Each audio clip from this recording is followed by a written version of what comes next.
anyway, unless we were talking about something that Texas don't like, just a lot of things apparently. What up, everybody? What up? What up? What up? This is the Awesome Poetry Podcast. You are here with Miss Tova Charles and Mr. Dave. Yay. And Rachel. I think I should have added a miss or something. But I did say Miss Tova Charles. It's not. I'm just so used to work. So sorry. Yes, we're down to episode 4. We do not know the name of it yet, but it'll come to us as we are carrying on. I'm so close to the camera. I didn't realize. I was like, do you see me now? I am Tova, and these are my pores. Me Espresso. Me Espresso. No, you don't know about the Me Espresso? Okay, well, welcome. What a time we have had.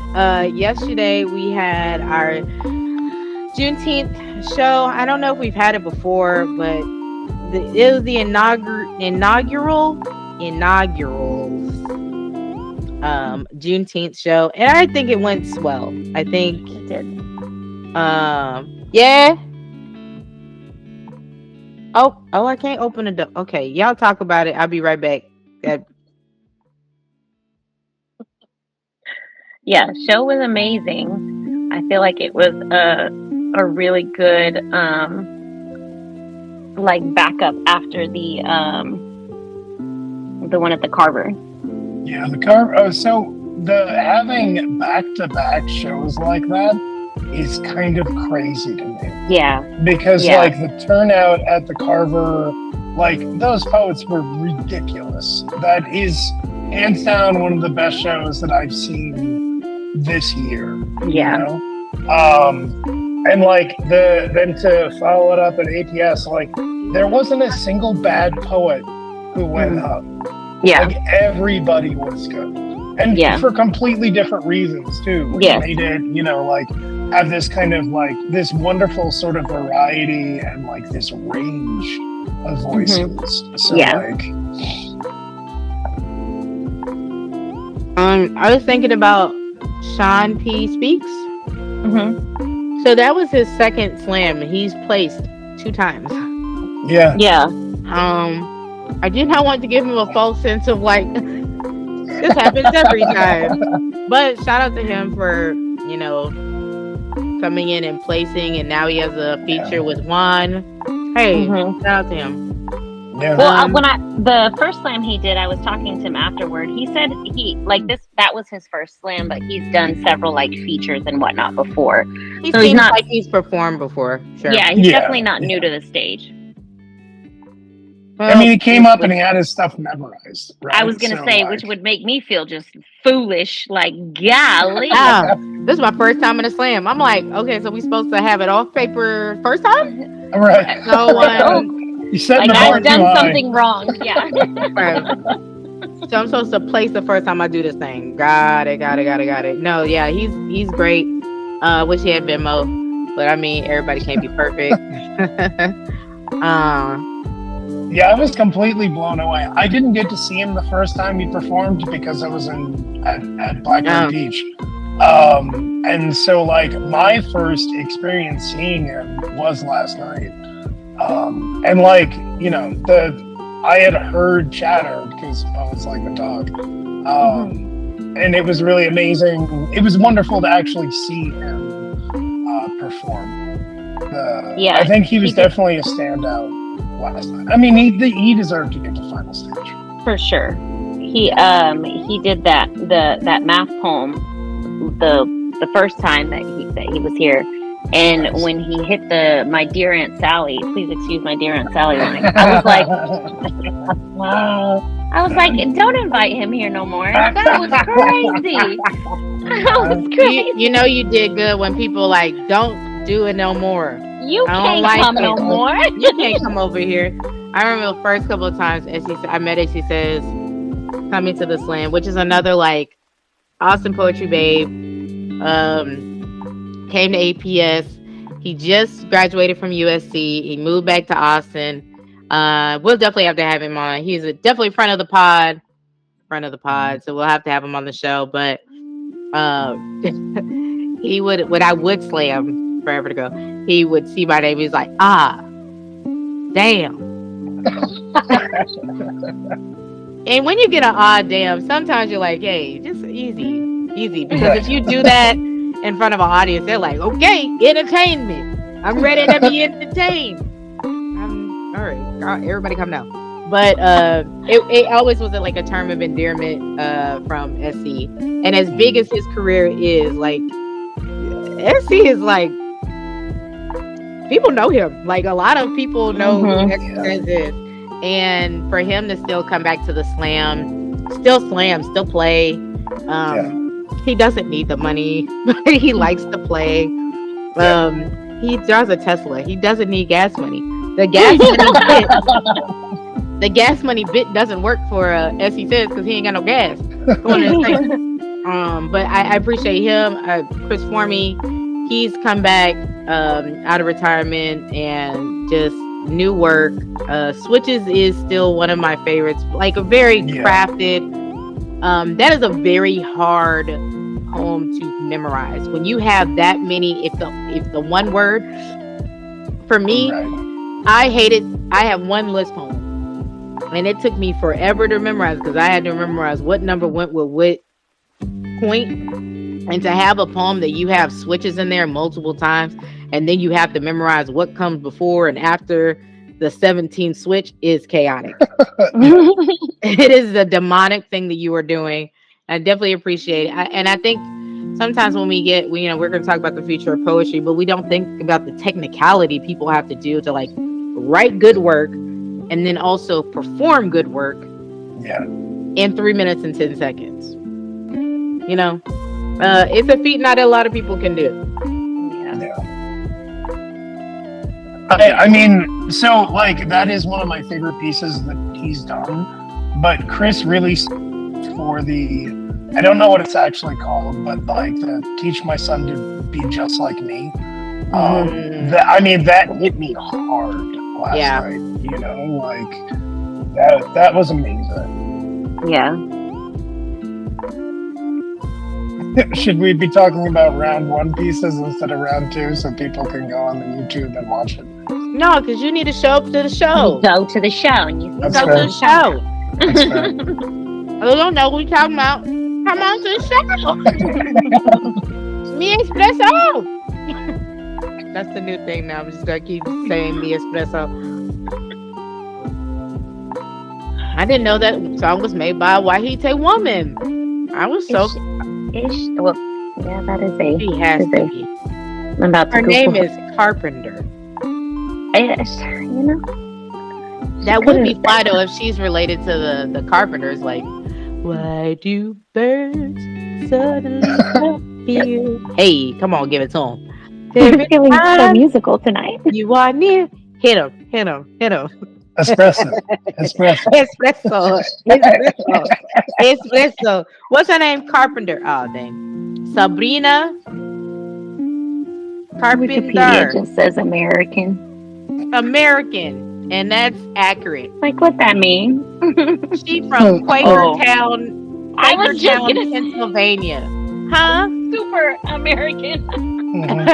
That's where they make the white people, I believe, in Quakertown, Pennsylvania. That's a factory, yeah. It's the factory of white people, right there. There's just Sabrina Carpenter. The middle name is Ann Lynn. Oh, together. Sabrina and Lynn, Lynn is together. One word. We couldn't decide on Sabrina Ann or Sabrina Lynn, so we called her Sabrina Ann Lynn. And that's what they call at home. Sabrina Ann Lynn? Because they got 17 Sabrinas, because it's Pennsylvania. There's witches up there. There's witches a brewing. Witchy witch town. Yeah, no, she's a witch. She ain't no brujita. Because she don't me espresso. She don't me espresso. She just says me espresso. Y'all gotta put it together right. Okay. Wait, what's Let me go back to what I put in his notes. All right, so we're gonna get back to what we're supposed to be talking about. You know, our show last week was like 2 hours. And I edited it. It was 1 hour and 20 minutes. Oh yeah, I knew we definitely were a little over.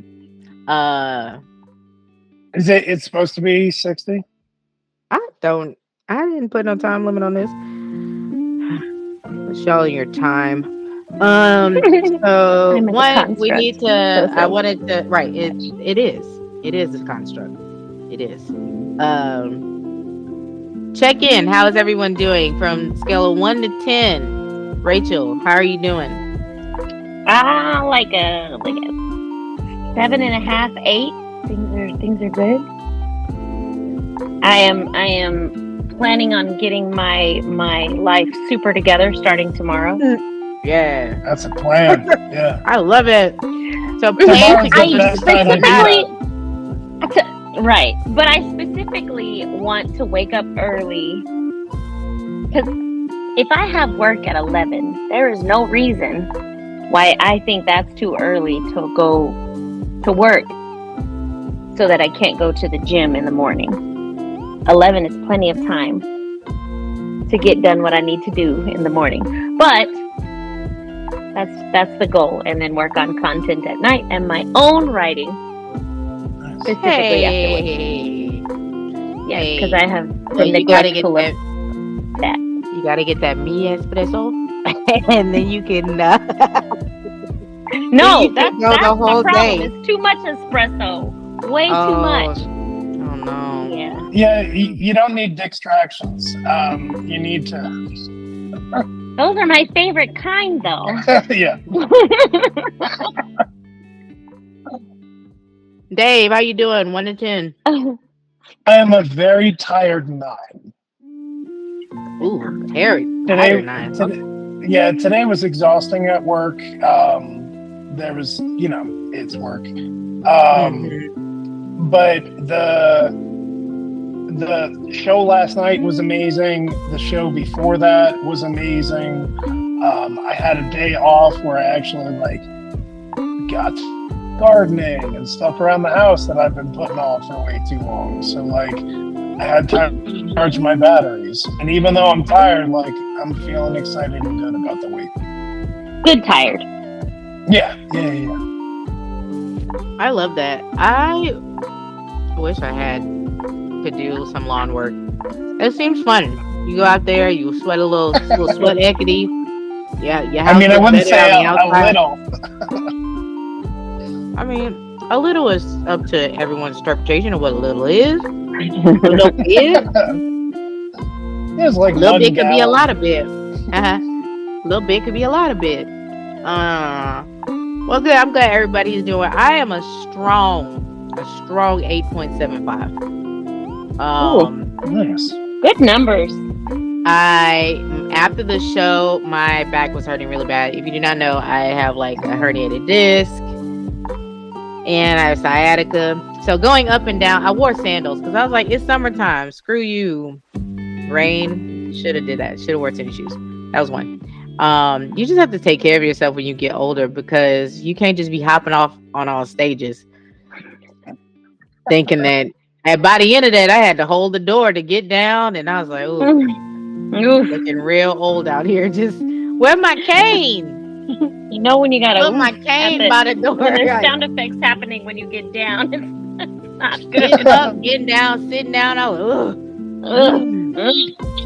like Rick Ross. I made a doctor's appointment immediately. I'm gonna see him on Tuesday. You got to fix this. I can't live like this. Something has gone very wrong, sir. Why am I groaning D up and down? No. I'm upset on both ends. Yeah. Body, make up your mind. You can't be groaning to sit down and groaning to get back up. Girl, choose. Choose a struggle, please. So, yes, my back is not the best, but the show's doing really good. I am a bit overwhelmed by all the things that still need to get done. I'm still working on my thesis. Still working. and they have all these deadlines, and they're like, "Hey, when do you think you'll have it done?" When it's done, and you will know when I know, and I know I know when you know. That's crazy. There's just a lot of very strange expectations sometimes with work, especially when you're salary, because they're like, "Oh, your salary, so like I own you, I have you forever." And like I had to uninstall like Outlook on my devices. Like I have it on one device, which technically my school gives us a little bit of money, and when I say a little bit, like $15, because they used to give us these old Verizon phones that like were at most they could do call somebody and play Snake. That's it. And no one used it. I kept it in the same box they gave it to me. They were like, "We turned in the box." I was like, "Oh, turning the phone." But sure, I don't even know how to turn it on. Take it. So then they're like, instead of giving y'all a phone, because we know you're going to be on your phone, we're going to give you $15. I swear to God, it's $15 for our cell phone stipend. Do they know who has a $15 cell phone bill? Oh, where? Right. Where? And apparently, you get a discount with Verizon if you're a teacher, and you get another discount for something else. But I'm like, the math is not mathing. The math ain't never mathing. And I got Verizon. It's the most expensive. They just like, yeah, by a lot, by so much. But the service always works, and I appreciate it. I didn't know I'd be a Verizon girl, but here we are. Yeah. Well, that's it. So we're going Verizon Plus. It's the Verizon. Man, if Verizon could we use so much Verizon stuff at the show. It's wild. Like we're live streaming, we're on the phones, we're recording on our phones. It's a lot. So Verizon, if you hearing this and you would like to help a small black business, whatever, add all the qualifiers: woman, mom, educator, black woman, queer black woman. If you want to just add, say here's a check for $25,000 and free Verizon bill, our shows would be so appreciative of y'all. I love y'all forever. I talk about y'all every day. I love Verizon. It's my favorite. Okay, so we're going to get on to the rest of the show. So we started having this conversation last week, and we're just going to have a continuation of it now, which I think we kind of started on. But it's about the future of poetry, and specifically the future of slam. So just like Rachel, for context, we used to be under a huge umbrella called Poetry Slam Inc., PSI. Mm-hmm. PSI is the one that used to hold Women of the World Poetry Slam, Individual World Poetry Slam, and National Poetry Slam. Okay. It was disbanded for many reasons. Yeah, there's so many. Like, ask a person, they have a story. Ask another person, it's a different story. Maybe we'll get Chris on here. Maybe he didn't. Maybe his NDA has expired and he can actually talk. I don't know if he has an NDA. I don't know if he's gonna talk. Well, yeah, I don't know. It's a lot of name. For me or Christopher Michael? Michael. Oh, yeah. He used to be on the board. Yeah, I used to be on the board at one point in time. Joe Moore was on the board one time. Lord, when we was at Dallas and we was having a Slam Masters meeting, and somebody got in Joe Moore's ear about joining the board, and they were like, "Does we nominate Joe Moore?" And I said, "No." I was like, he can do whatever he wants to, grown man. But I've put in my piece, and I just walked out because Slam Masters meetings used to be So my first one was we were in West Palm Beach, and they're just chaotic because it's just poets trying to do parliamentary procedures. And I'm a part of a sorority, so I know what they're supposed to look like. I know what parliamentary, and they was just throwing out words, double down, triple down. I see the first. Let's circle it back. Circle back is not in the parliamentary anything. And it was 4 hours. It was a 4-hour long meeting that nothing got done in. And half of the people, it was on Saturday morning before finals. If you are there and you're functional and you're not drunk, it's because you are slamming that evening, but you're tired because you just won semis, so you're exhausted. Or you didn't win semis, or you didn't get to semis, and you've been drunk since probably Wednesday. And now you're about to have a meeting to proceed about a group of people that are not functionally well as a group. So yeah, I did go to the one Slam Master meeting where something got done, and that was PSI being disbanded. Anyway, we had the conglomerate.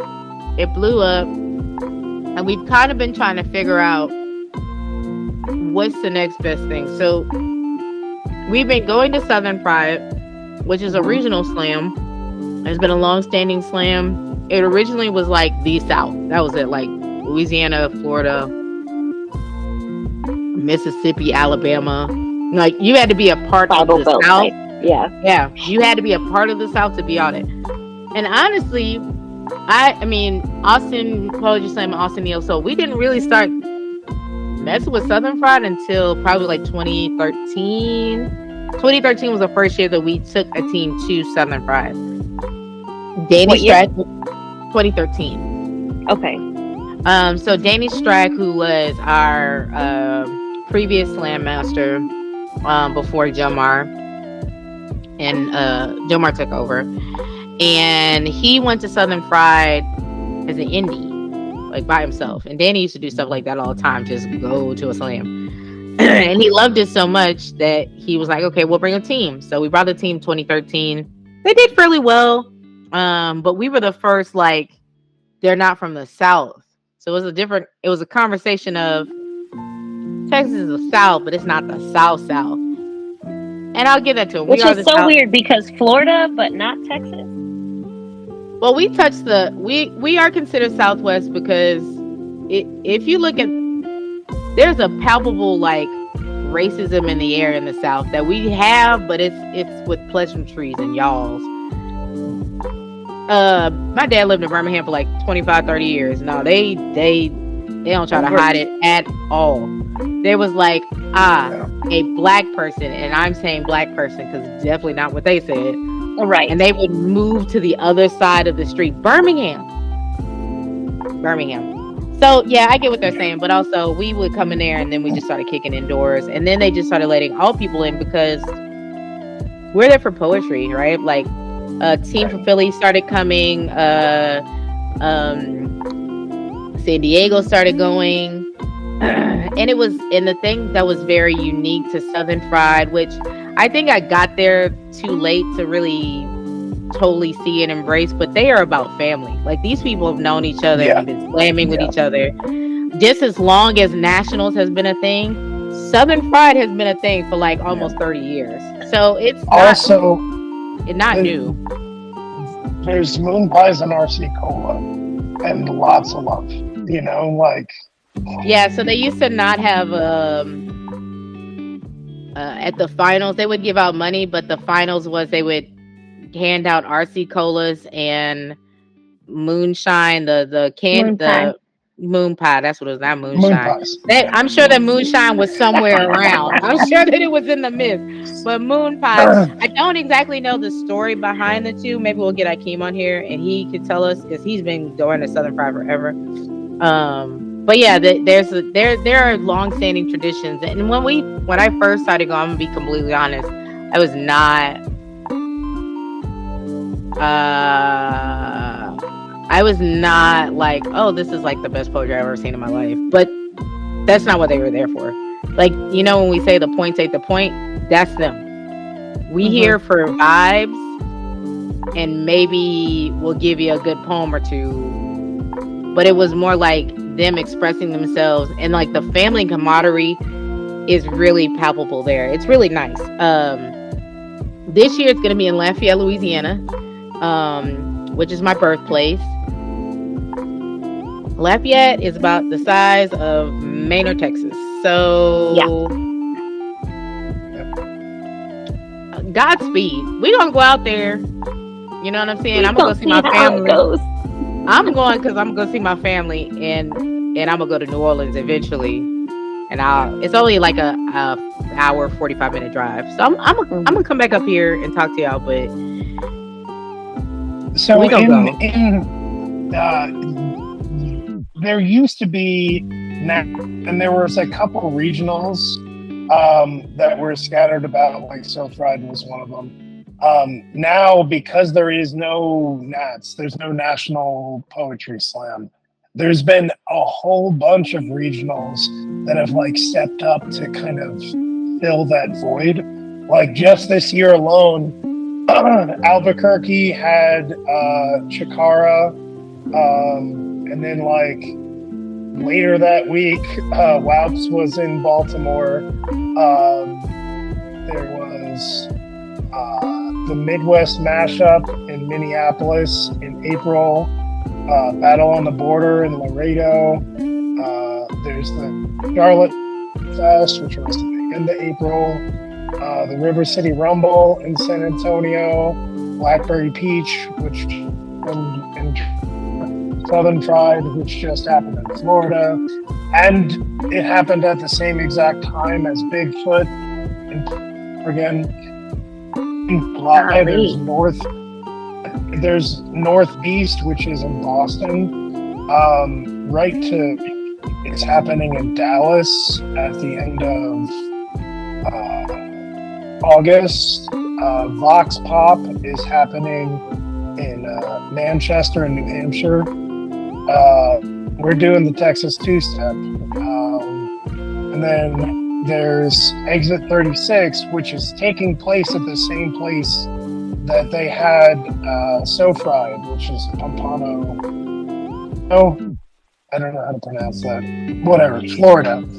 And then Rust Belt happening this year, but I don't have a confirmed date. Pompano. Got it. What did you say after that? Rust Belt is happening in Lansing, Michigan. But I don't have a date for it. Espresso. Mi Espresso. That's the name of the title. It's called Mi Espresso. That's what it's called. Gotta be.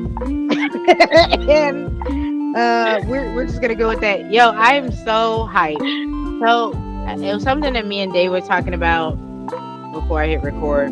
Is that, and I think we were talking about it, that back in the day, when people would organize a show, they would be like, I'm Mueller show, it's my precious. And when someone else would come in the scene and start another show on a different day, not the same day, it's an open mic, you a slam, they'd be like,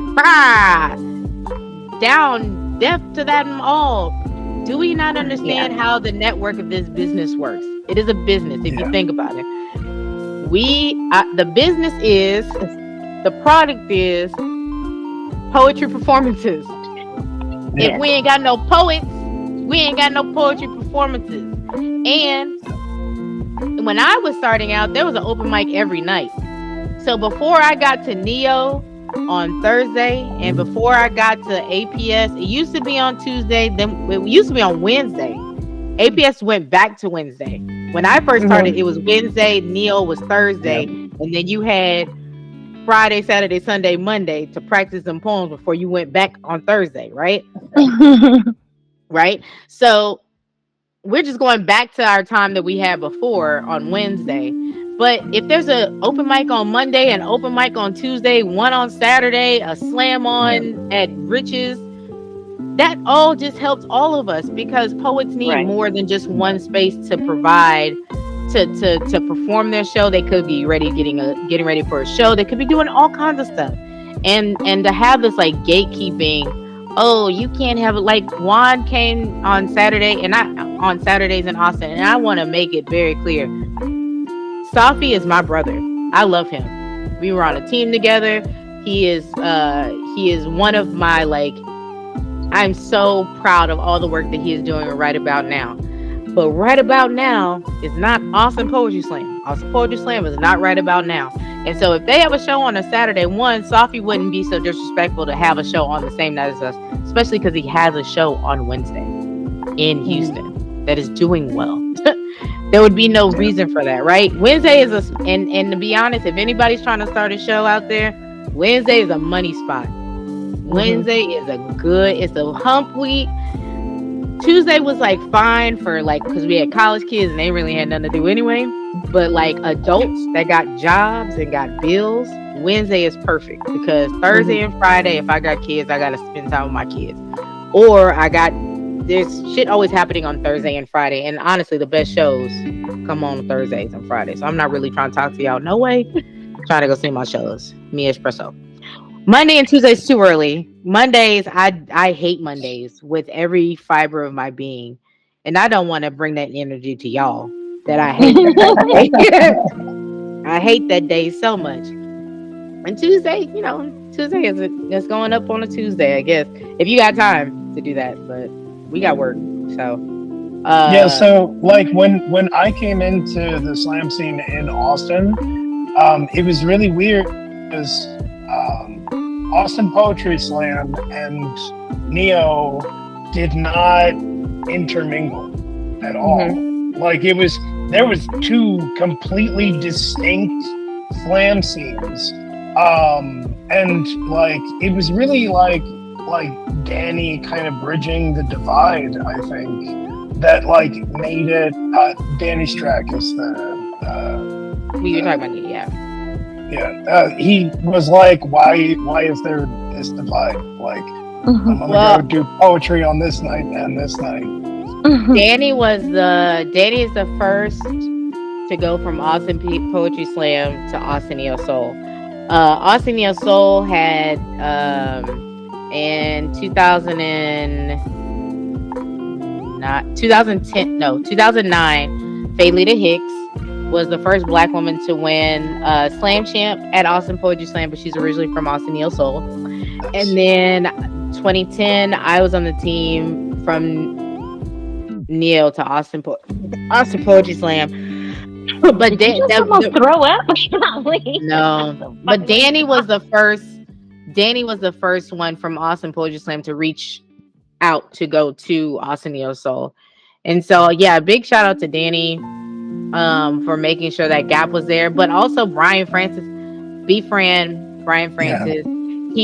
were on the team, he forced us to go to Austin Poetry Slam and slam there. Because everybody that we slam against is not going to look like us. And so we need to make sure that we're in spaces and audiences that, like, if we need to make tweaks and adjustments that don't look like us, because Boston don't look like us,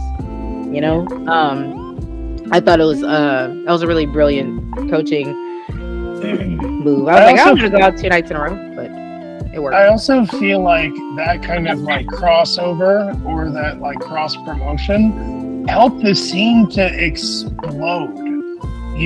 Like there was so many more artists after these two disparate scenes got together and started like having it on Tuesday and Thursday was perfect for me because that gives me a day to feel all my emotions, take a day off, recoup, go back and go in the fields again. But like it just got so much better when people started working together instead of like my scene can beat up your scene in a fight. Like that's not gonna help anybody. Like that's not how you create community that is sustainable, because then you have people that are infighting and then now you got to choose sides. And I've said this before in many cases, like when you're in leadership like this, and this goes for any country, I mean any country, any company or any like anything organization that you're a part of, you don't speak for yourself anymore. So if Dave has an issue with Rachel and Dave is like, you need to talk to Rachel. First of all, why do I need to talk to Rachel about y'all having a beef? That don't have nothing to do with me. I'm trying to stay out the beef actively. But if I talk to Rachel, now it's Austin Poetry Slam doesn't like Rachel. And that's what gets spread, right? It goes beyond me, even though I'm like, I'm my own person. I am, but you're not. But you're not. Yeah, so in saying all that, I think that the future of poetry will only hinge on like how much we will actually give space for other people to join in, right? Because for a long time, Poetry Slam was a man's game, for sure. Like that's why Whoops even started, because iWhoops was like maybe 73 slots and 68 of them were men. Yeah, it was a lot. And so they created Whoops, and then they were like, Can I just put in a side note? The show at the Carpet Museum that happened 2 days ago, the final stage was all women of color, and they were amazing. I'm sad I missed it. That was one of the best shows I've seen. Yeah. The whole show, I'm leaning over to Joe B and to Lorelai, like, I need to practice. That's how I feel most days when I go see because shows. What was that? Y'all are not. It's fucked what they were doing. Like, how? So I forget her name. I forget how to say her name, but a girl who won Black Wildflower. Right. Thank you. She's originally from Florida, and she moved to Houston. She's from Southern Fried. That's how I met her, through Southern Fried. She talks about that.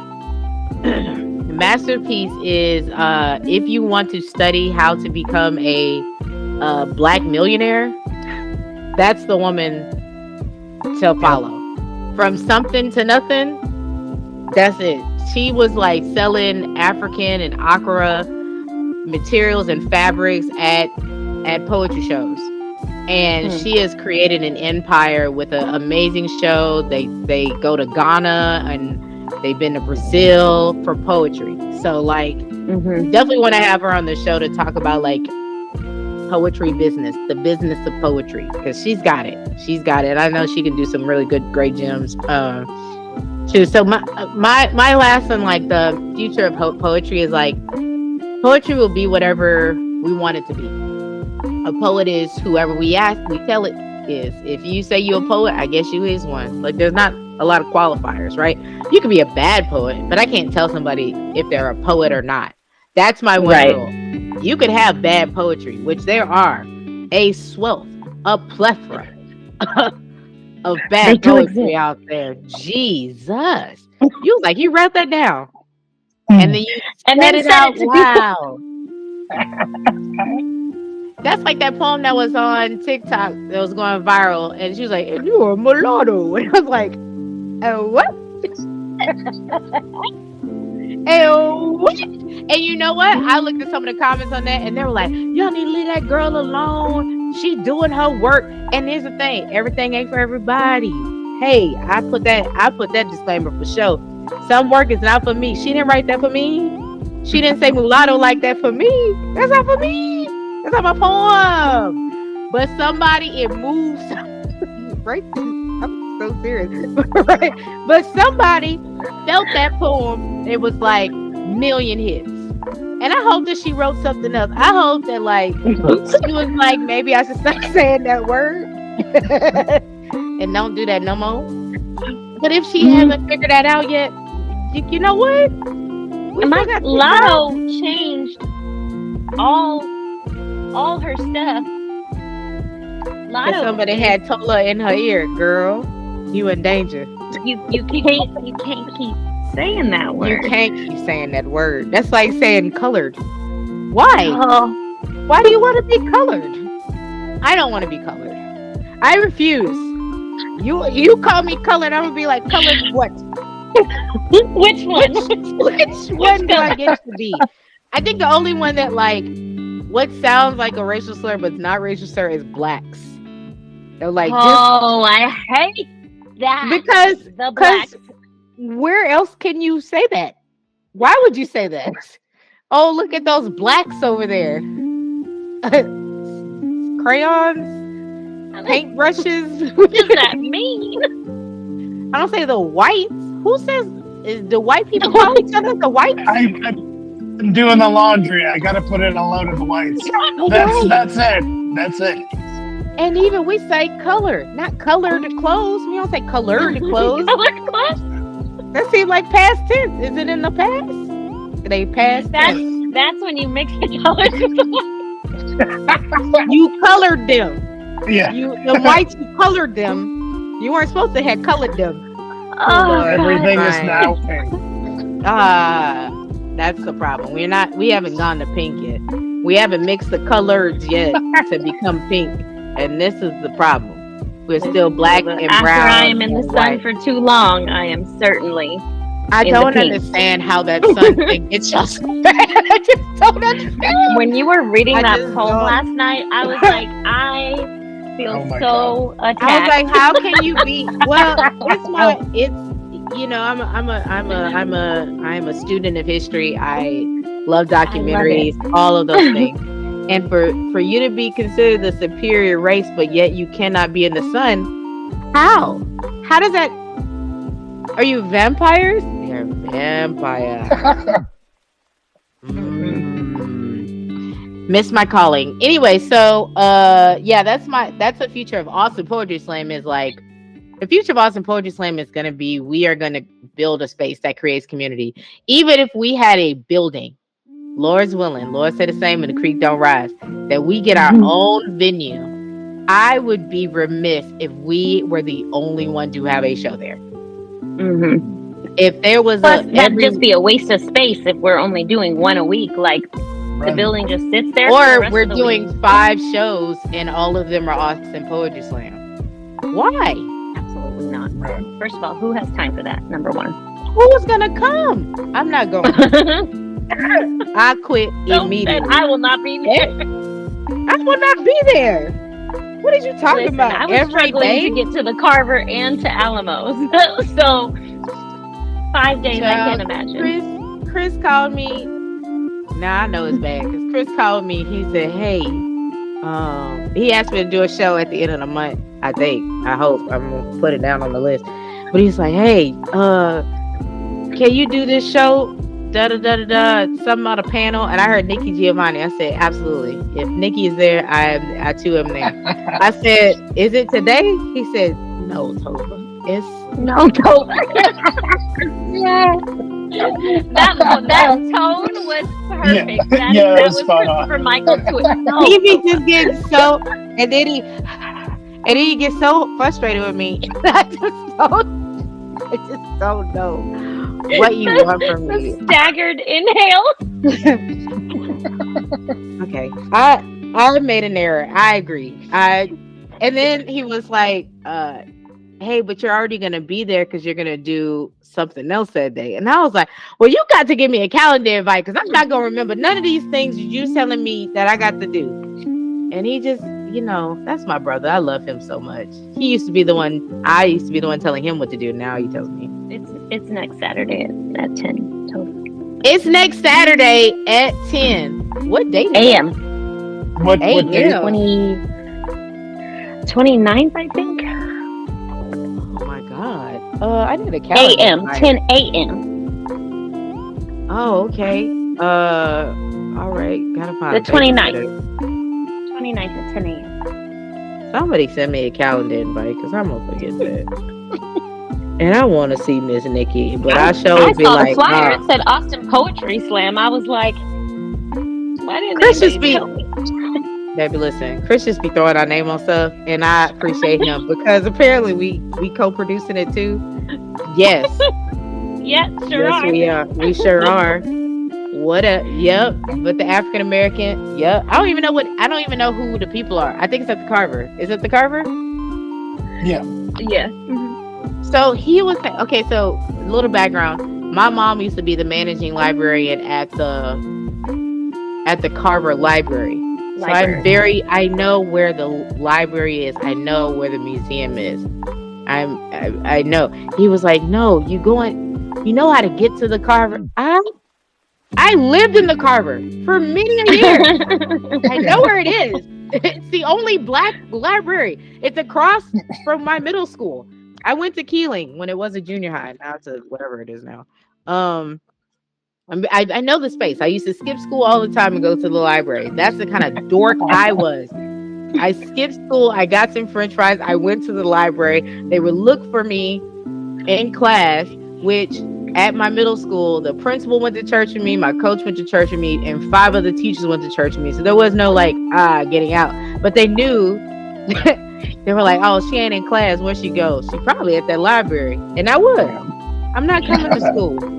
I'm not learning the things I need to learn here. I'm going to go read. And that is where I will go learn the things I want to learn. And did. And did. Espresso. I'm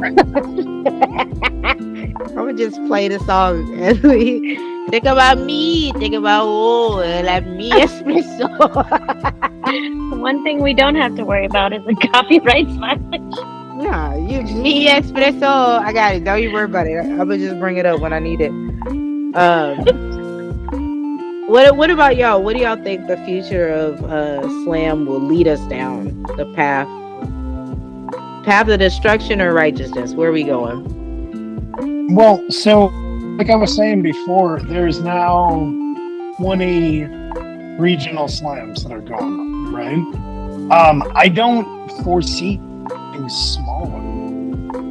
I foresee there being like a bunch of other ones that popped up, like Blackberry Peach is only 3 years old. Right to Right is 2. This is their 2nd year doing it. There are some old ones on there, but like there's a bunch of new ones that are popping up. So I think like part of the future of what's going to happen is that Daisy left us. No, you are. Hey, part of the future of what's going to happen is that there's going to be more like, because there's not an overarching body anymore, there's going to be lots of little tiny pockets. What I would really like to see is the people who put together the festivals getting on the same page so that we don't have a repeat of this year, because Southern Fried happened at the exact same time as Bigfoot. So like people in Portland and Oregon in the Northwest went to Bigfoot. People in the South and in the East went to Southern Fried. You didn't get that crossover. If they had just made them a week apart, like I know a bunch of people who went to Blackberry Peach and then went to Southern Fried, like 2 days between them. And, like that was just enough time to travel from Georgia to Florida. So I'm just thinking there's going to be a lot more pop-ups, and maybe some of them will stick, but I foresee that being part of what's going to happen in the future. Yeah, I feel like they're going to consolidate. A lot of them are going to consolidate, and it would be dope if we like had one in the North, one in the South, one in the East, one in the West, and then it all comes down to like the Poet Olympics or whatever, and everybody comes in with their flag bearers, and we have a torch that goes around. Here's the thing, I got a lot of good ideas, but implementing all these motherfuckers, but implementing all these motherfuckers is not.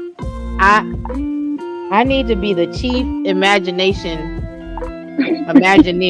Whoever is their job is just to think of shit. That's me. I'm gonna do that job. There is. They got white people all over the place. They make up different roles and titles and shit, and be like, I'm the chief engineer of imagination. Huh? I want that. I could do that. Sign me up. So this might be a little bit after y'all's time, but the Disney Channel used to have like a between show, like 10-minute segment called the Disney Channel Imagineers. and it was literally just like little idea things happening. So yeah, what have you lost over?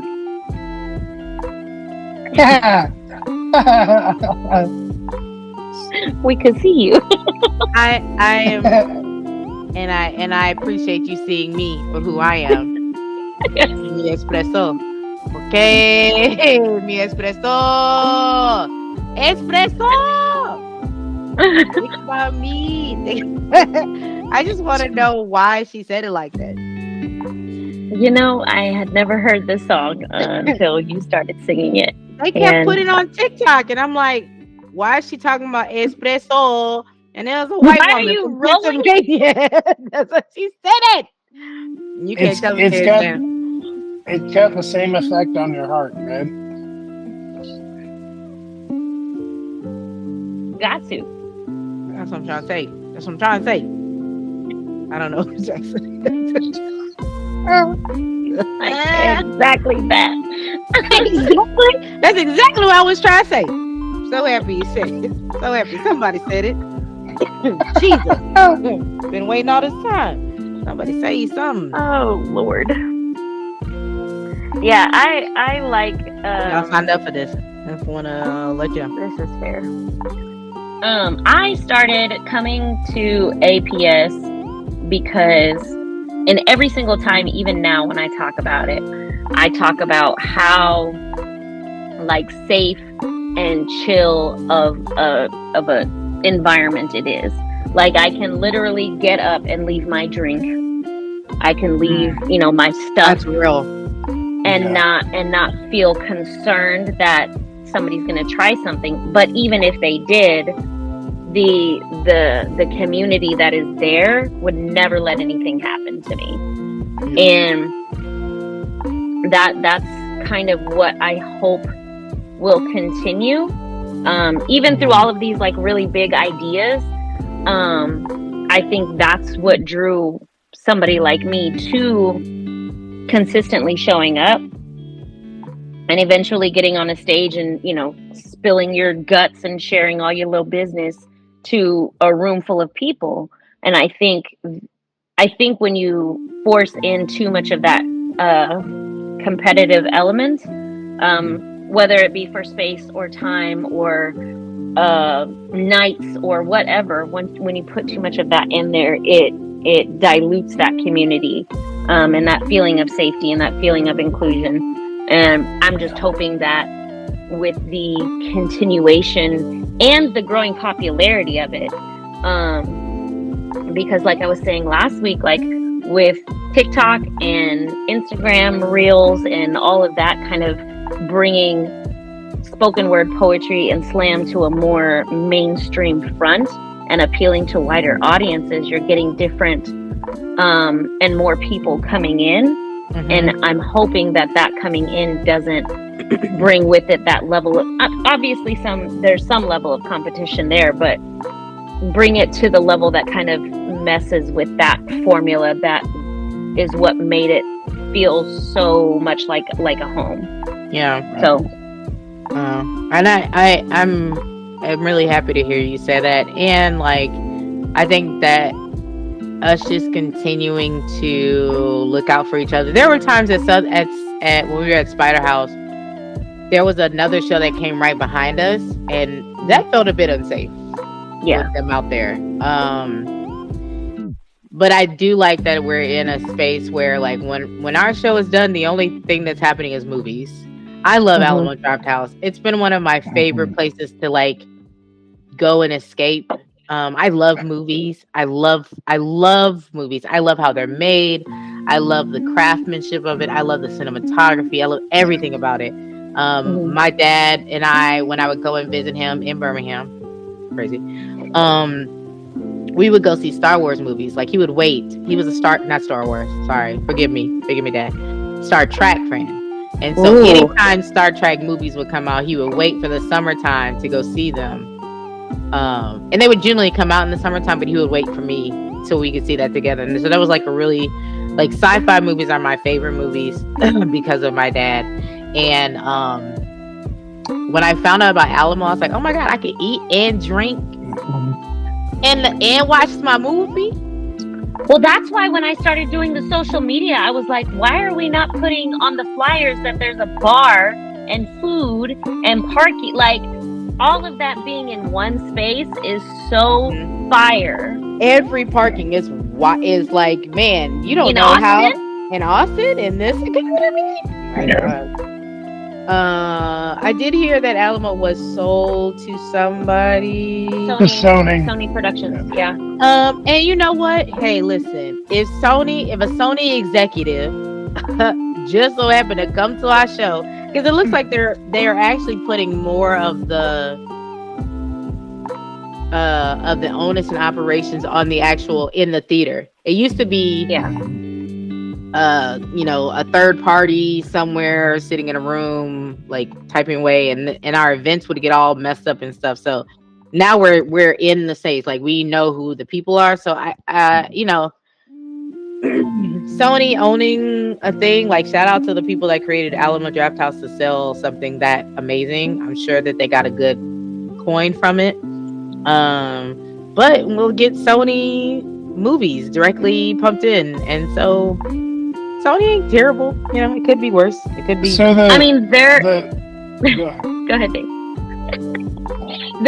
Whenever they made the statement after they bought it, they essentially said that they want to maintain the sort of movie theater style that Alamo has been continuously doing, since their inception. And other people are actively copying. Mm-hmm. Yeah. So be the originator in that. What were you gonna say, Dave?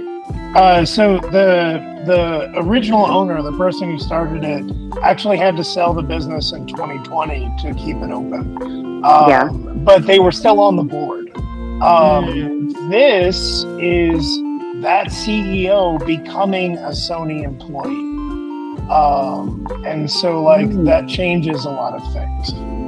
Because there's still the CEO, but they're a CEO of a subsidiary of Sony. This could not have happened 5 years ago. There's new legislation that got passed that allows Sony to not only produce the pictures, to release the pictures, but now to have the venues where the pictures are shown at, which is unprecedented. That hasn't happened since the Sherman Antitrust Act, and that was 30 years before movies were a thing. Right. So this is uncharted territory.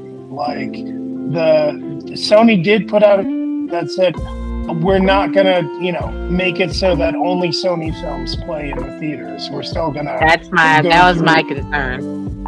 Yeah. People's concern, especially employees that work there.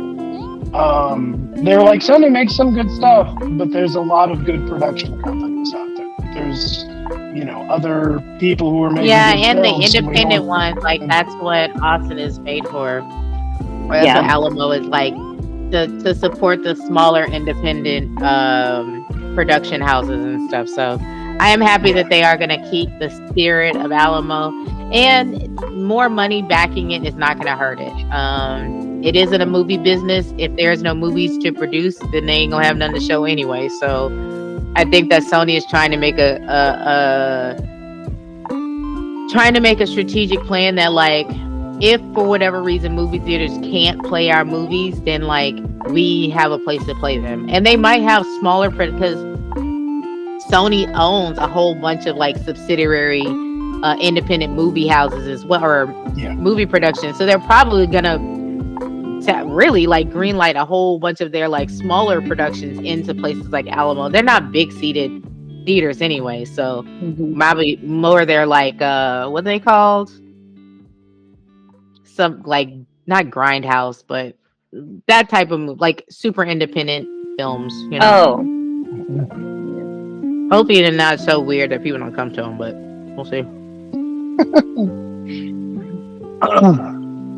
All right, so we're to the final part of the show. I don't know how long we've been here. It's 10 o'clock. Oh my God. So this section is, this is how we're going to end every show.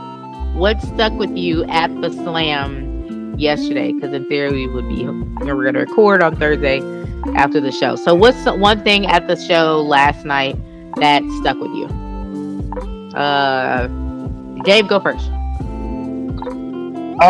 So can I say two things? Sure. So the espresso, you know. All right. So the poetry stuck with me. But specifically, as he says, I think really blew me away with Faster Than Light. I think that is, that like it was just like there was something that seemed like, I don't know, he was more invested in it. Important to him to say it, and so like it hit, you know, like that was really good. And like I was saying before, Teach My Son to Be Just Like Me by Chris Frenchy, like, or whatever it's actually called, the one where he talks about, you know. Yeah. How we be renaming poems. You can see if y'all look at the Austin Poetry like score sheet, I just name it whatever the first line sound like to me. I'm just guessing, you know. Although I did have a poet come up and actually tell me the title of their poems last night so that I could fix it. I was pretty close on 2 out of 3. I was happy. We probably should start having hey, if you have poems, because then when we post them, we don't be putting no titles. Like, what is that? This is what I think it should be the title. This is the Tova version of your title. All right, Rachel, what was the one thing that stuck with you about the show last night? Kind of in the same vein as what Dave was talking about. So that the poem that Michael Hatcher did, the Juneteenth one, is one of my favorite poems that he does. He did it at the Slam on Tuesday, and I remember watching it. And disclaimer: Michael Hatcher is one of my favorite poets. Like, hands down, he is outstanding. His writing is crazy. His delivery is crazy. And I told him this after the Slam last night, so I don't feel funny saying it. Whenever he performed that poem at the Carver, I was like, I love this poem. I did not like his delivery, because it is a very fun, loving, like coming from a happy place. And the performance at the Carver was intense. Like he was stone faced. He was, and $2,000 was on the line, so I'm sure that was part of it. And then last night when he did it, it was fun. Like, I think the feeling that you got listening to it was the feeling that you would get if you were in that perfect picnic Juneteenth celebration that he's painting the picture for. Even the line that he delivers, where he says, "We want to put a woo at the end." He said last night, he said, "It's not real unless we put a woo at the end." And what stuck with me from all of that, and along with what you said about Formy's piece, is it is so imperative to keep practicing and working on the pieces that you feel like you've already honed, because there's always development to happen, and you can always get better at it. And even the people that are, that I view as like that unreachable mark, people that I look up to, go back and listen to their or watch their performances, listen to their performances, and they're like, oh, this is what I could do better, this is what I could do different. And so that's something that for me, who is really hard on myself, was a wonderful takeaway. And again, like with Formy, I heard a lot, as he says, so the Faster Than Light poem was one of the first poems that I ever heard him perform at a Slam, and he went over time by a lot, which we know is kind of his thing, but like by a lot. It's so much so that after he was done, Christopher Michael was hosting. He gets on the mic. He's like, "We're gonna call that the honorary winner of the night because there's no way you're making it to the second round with that time penalty because he went so far over." But he is the embodiment of if the points ain't the point. I'm here for vibes only. I got a good poem to deliver for y'all. I actually came here with a good word, and I'm gonna give it to you. I do want to recognize him. Last night was the first night this year where he hasn't gone overtime. Not a single piece. Because I made fun of him relentlessly. There's no way.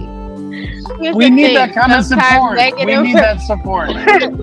Negative reinforcement sometimes is the best reinforcement. I make fun of him and Jomar. They be going neck and neck sometimes on who gets the longest time penalty. And I'm like, if y'all don't shut up, we got it. Shut up. We about 4 minutes now. If you don't stop. Yeah. That's the reason 420 is the cutoff.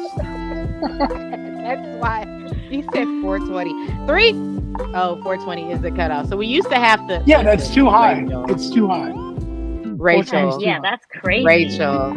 Yo, we used to have people just at Spider House. It used to be wild. Hey, I'm coming up. I want to share a couple of words with you. Absolutely not. Girl, the time is out. That is so many words. You know who you want to sit by? You know want to sit by when it's a slam? And as unserious as this woman is, Ebony Stewart. That girl, she'll clap. Mm-hmm. That was a goddamn time penalty. I am dying. We were in Denver for the Wild's finals, and all of us got knocked out, and we were sitting next to each other. Me, Lacey drunk. Ebony is confused by what she is seeing, and she has no poker face, so I'm laughing at her. LaLove Robinson, shout out to LaLove. She started Make It Was Spit Fest. She's also a Neo Soldier, also a veteran of Austin Poetry Slam. I'm sitting next to her on the other side, and she's like, what the fuck is going on? There's so much happening in this finals, and I'm just really trying to focus on what I see ahead of me, because these bozo clowns on the side of me, Ebony talking about, this goddamn time penalty, and like, what the hell was that poem about? I don't know, because I'm over here laughing at you. I don't know what is there poems happening? We're not listening to poems. We are here. Yeah, man. That's why I swear I could never host, because I have no poker face. Get on the mic like, what did you just say? Listen, there's one I was hosting, and there was a guy who did, I should do like hosting tales. There was a guy who did a poem. He did a poem, and I don't know if you were there, Dave, but it was this black guy, and he did his first poem, and it was like he was low-key stalking this girl in this poem. And oh my God. He was like, I just want to get to know you. And like at that time, it was like Glory B was there, Teresa was there, like the witches were brewing that day. Yeah. And so they listened to the first poem, and it's like low-key, they're like, okay. Then the second poem comes up, is part 2, and he's like, I saw you in your hotel room. I know where you're staying. Like, whoa, stalker stuff. So the second time I came up, listen, I'm trying to be impartial, but I'm like, listen, one, somebody need to find out who this man is. 2, right? If y'all scored above a 5, why? He is stalking a girl in the poem, and they were giving like 6s. She was trying to be nice, because me personally, if you give me anything lower than a 6, you want me to fight you actively, because you ain't come up here.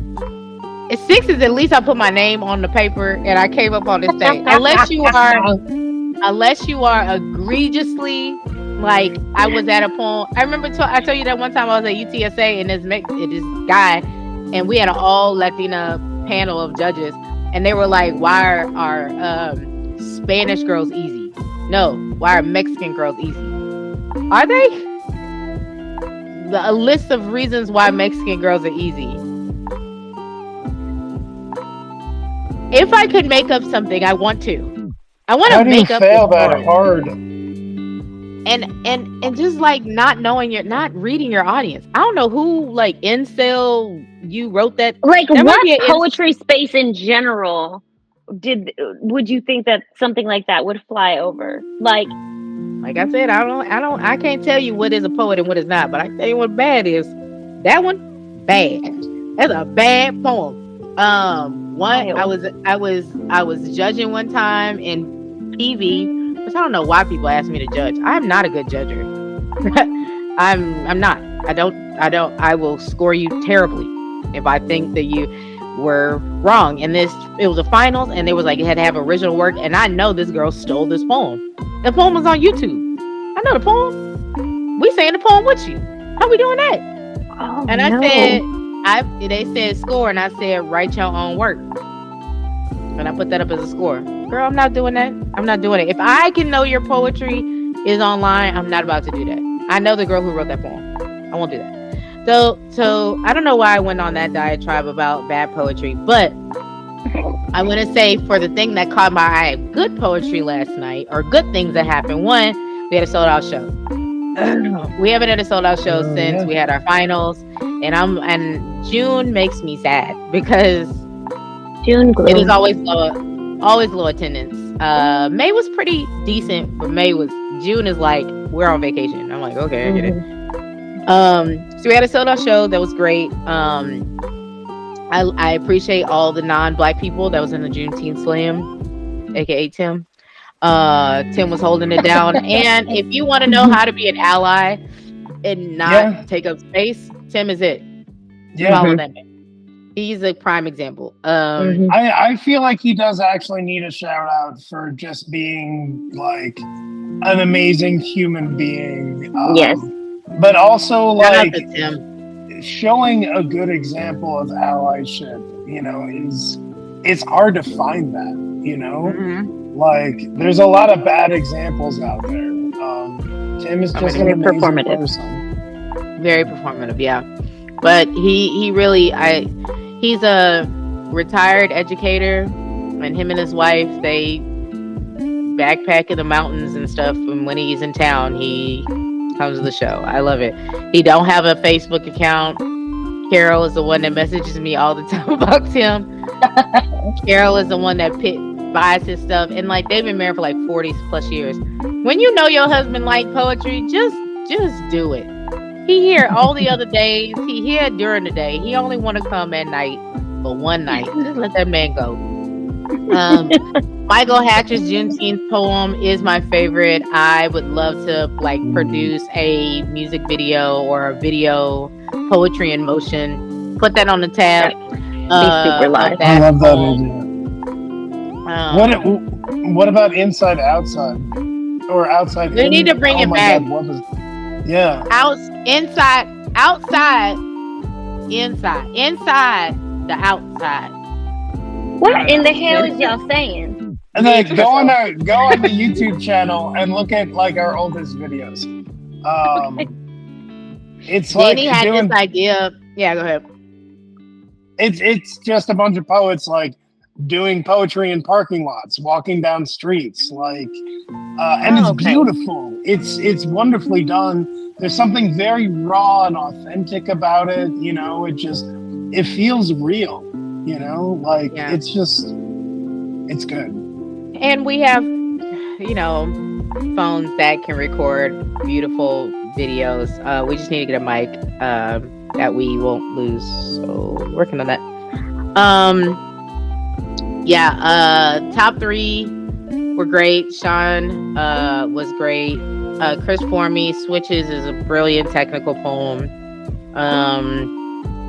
SC, man, I'm just so impressed by that guy. Great night. Delanda's poem about I don't know if you realize that, but like her poem, she was saying 4B, 4C. She was going through different hair type in the poem as she was talking about her story, and I was like, damn, that's so creative. Also, like, shout out to the diversity of our audience. It has gotten, we are out here, baby. I was like, where are y'all finding us? And so I want to shout them out right now. where y'all at is Instagram that has been posting our stuff on there. It does all like Black-owned businesses, Black-owned restaurants and stuff, and they've been posting Awesome Poetry Slam stuff. Because I've been trying to figure out, like, listen, I know I'm Black, but like, how all these other Black people finding out that we here? Because Awesome Poetry Slam used to be very white, and so yeah, that they're one of the many that have been posting us. Thank you for everyone that has been posting Awesome Poetry Slam thing on their Instagram pages, creating their own posts, not just reposting ours. Which, if you want to repost ours, they're lovely as well. Rachel has done an amazing job with those. But thank you so much for like just supporting art. And that's it for tonight. Please follow us on all social medias. We're Awesome Poetry on TikTok, Instagram. Facebook, I think, is still Awesome Poetry Slam, but if you put Awesome Poetry, you will find us. Our event for next week, which is a $200 slam hosted by Akimo Lodge, is already live on Eventbrite. We sold out last week. Let's sell out again. Any other church announcements? Anything coming up for you or any of you? Yeah, I mean, we do have we have a specialty slam planned for every single month throughout the rest of the year. I can pull it up. Yeah, and that's another thing, is like to hold down competition but still keep the competitive nature. Make it unserious. I don't know how many times I said last night, it's not real. Just put numbers. Just write the number down. Please just write something down on there. It's $400. No one is gonna be making or breaking it with their rent with this money. Please just do it. But I do want to implore, like, I know that some people might be like, oh, poetry is my life. This is so serious. Yes, poetry is great and it has a great space, but none of this is real. If you don't have anything to anchor yourself to this space other than your poems or winning a poetry slam, you gotta find friends. Like, find the friends that are here in the community that will tell you to touch grass. Don't let your end all be all slam, because girl, you will be heartbroken at the end, because it's a crapshoot. You're gonna win sometimes, you're gonna lose badly. There are sometimes I didn't make it out of the first round. I was like, yo, I need to sit down. Not making it out of the first round is meaning like you just weren't it. You were not the girl. And right. All right, so I pulled up the list. So we got Haiku Deathmatch. We have a Austin Pride Slam. We have the Story Slam. Of course, there's the New Shit Slam the first week. Every month. Wednesday. The one that I'm looking forward to is the Happy Birthday Slam in October. What a great time! Yeah, right? we are gonna officially celebrate our birthdays. Yay! That was really nice having someone sing "Happy Birthday" to me and Joe B last night. That should have been my one thing. Like, that was really sweet. I didn't realize that your birthday was literally the day after. And we need to do a better job of holding records, because I was like, how do I fucking not know when Dave's birthday is? Yeah. Gemini's. So, no, for the longest time, I told people my birthday was the wrong day. Really long story behind that we're not going to cover in this podcast. We'll catch it on the next episode. Stay tuned. Well, hold on. There's more. There's the Texas two-step duet slam. That's ours, and it's our 30th year. So I'm saying it. Remember, Rachel, you said that it's 30 years, baby. Let's go. 30 years. 30 years. Christopher Michael will be proud too. Also, I in December, because Christmas falls on a Wednesday, there may be a very special host who comes if it's going on. But you'll have to tune in for that. I'm excited.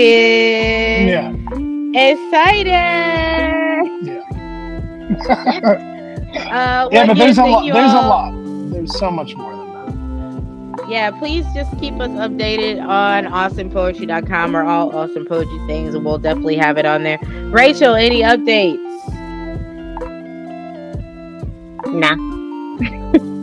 All right. Well, Rachel don't have no updates, but she really happy you here, baby. I am. Like I keep saying, I'm just happy to be here, man.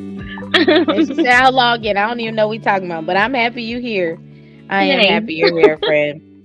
All right. Well, you guys have a great night. We will see you all on Wednesday. Bye. Bye.